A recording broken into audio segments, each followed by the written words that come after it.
हम औरतों को अपनी इज्जत करवाना आता ही नहीं है। घर में थकी हारी सुजाता ने कदम अभी रखा ही था कि बेटा अंशुमन उस पर चिल्लाने लगा। मम्मी, आपको पता है कि मैं करेले की सब्जी नहीं खाता हूँ, फिर भी आपने मेरे लिए कुछ और नहीं बनाया। बहुत ज़ोर से भूख लगी है। घर में फल भी आप नहीं रखती।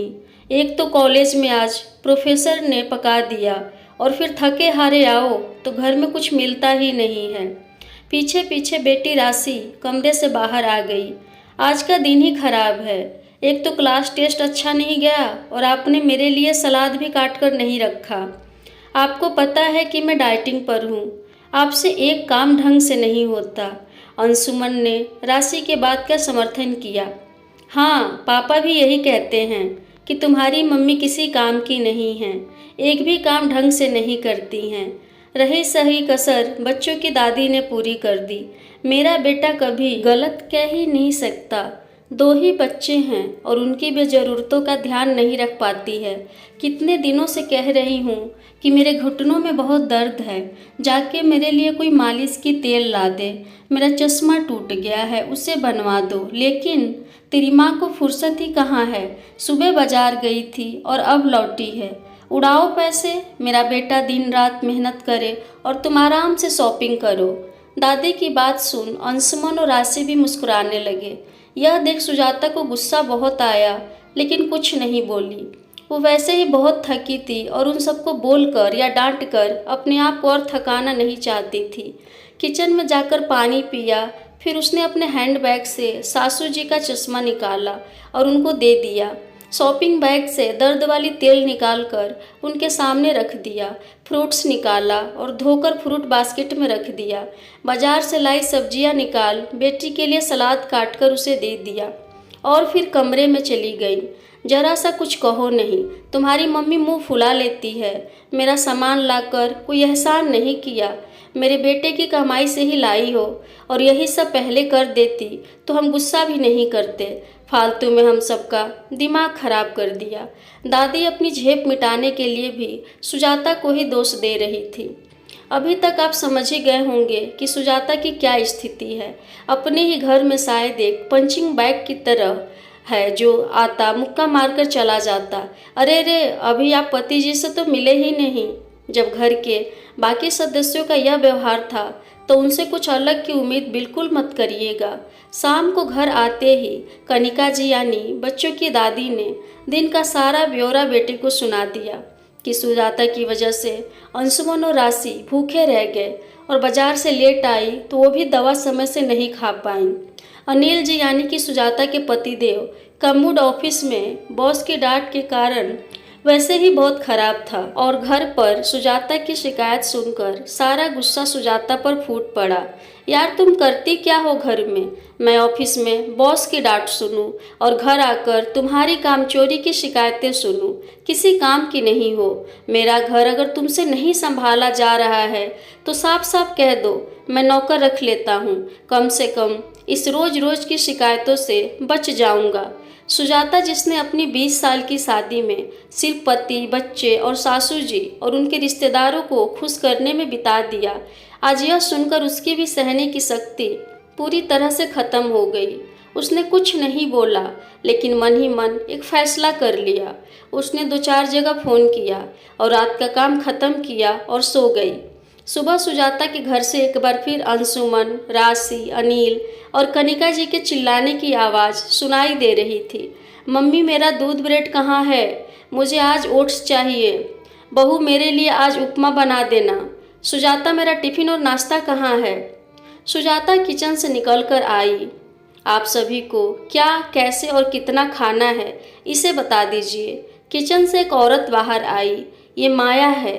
आज से आप सभी की ज़रूरतों का यही ख्याल रखेगी। ये क्या मजाक है सुजाता? अनिल गुस्से से बोला। हमारे घर में आज तक कोई काम वाली नहीं रखी गई। तुम्हें तो सिर्फ मेरे बेटे की कमाई लुटानी आती है। यह घर का काम करेगी तो तुम क्या करोगी? कनिका जी भी गुस्से में बोली। मम्मी जी, मैं वही करूँगी जो 20 सालों से आप लोगों की नज़रों में करती आई हूँ, आराम। और अनिल, आपने ही कल कहा था कि अगर मुझसे आपका घर नहीं संभल रहा तो आपको साफ साफ कह दूं, आप नौकर रख लेंगे। तो आज मैं आपको और बाकी लोगों को साफ साफ बता रही हूँ, अब मुझसे आपका घर नहीं संभाला जाएगा। आप सभी को तकलीफ न हो इसलिए माया को काम पर रख दिया।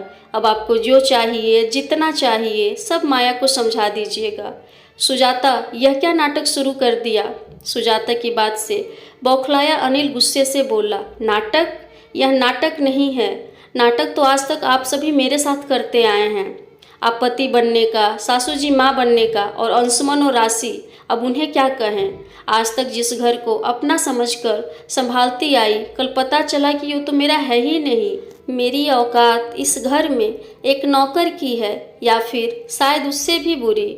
सुबह से लेकर रात तक सिर्फ और सिर्फ आप लोगों के बारे में सोचती, चिंता करती हूँ, लेकिन कभी बदले में मीठे दो बोल नहीं मिलते। सासू माँ को देखकर बोली, मम्मी जी, मैं बाजार घर आपकी बच्चों की और आपके बेटे की ज़रूरतों का सामान लेने गई थी।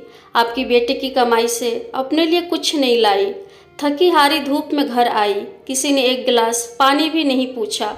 उल्टा शिकायतों का बैग लेकर सब शुरू हो गए मुझ पर चिल्लाना। अंशुमन के कॉलेज में कुछ गलत हुआ तो उसका गुस्सा मेरे ऊपर निकाल दिया। राशि का पेपर खराब हुआ तो उसने भी अपना गुस्सा मुझ पर निकाल दिया। अनिल को बॉस से डांट पड़ी तो उसका फ्रस्ट्रेशन मुझ पर निकाल दिया। और मम्मी जी, इन्हें पता नहीं मुझसे कौन सी जन्म की खुन्नस है। कभी आज तक प्यार के दो मीठे बोल बोले ही नहीं। आप सभी ने मुझे पंचिंग बैग समझ लिया है, जिसका मन करता है आता है और अपनी भड़ास और चिड़चिड़ापन निकाल कर चल देता है। हर बात पर मुझे झिड़क दिया जाता है। कभी भी आप लोगों ने मुझसे पूछा कि तुम्हें कोई तकलीफ है, तुम्हारी कोई चाहत है? इसमें आप लोगों की कोई गलती नहीं, क्योंकि हम औरतों को अपनी इज्जत करवाना आता ही नहीं है। मम्मी जी, आपका बेटा अगर ऑफिस में मेहनत करता है तो मैं भी दिन रात घर में मेहनत करती हूँ। आपका बेटा सुबह 9 बजे से 5 बजे तक नौकरी करता है, जिसमें इतवार के अलावा और कोई भी छुट्टी मिलती है, लेकिन मैं 24 घंटे और 7 दिन, और वो भी बिना छुट्टी लिए, आपके बेटे का घर संभालती हूँ। सबको उनकी ज़रूरतों का हर चीज़ सही तरीके से मिल जाता है, फिर भी मुझे कहा जाता है कि मैं किसी काम की नहीं, और न ही मैं ढंग से काम करती हूँ। इसलिए मैं आज और अभी से आपके घर की जिम्मेवारी छोड़ रही हूँ।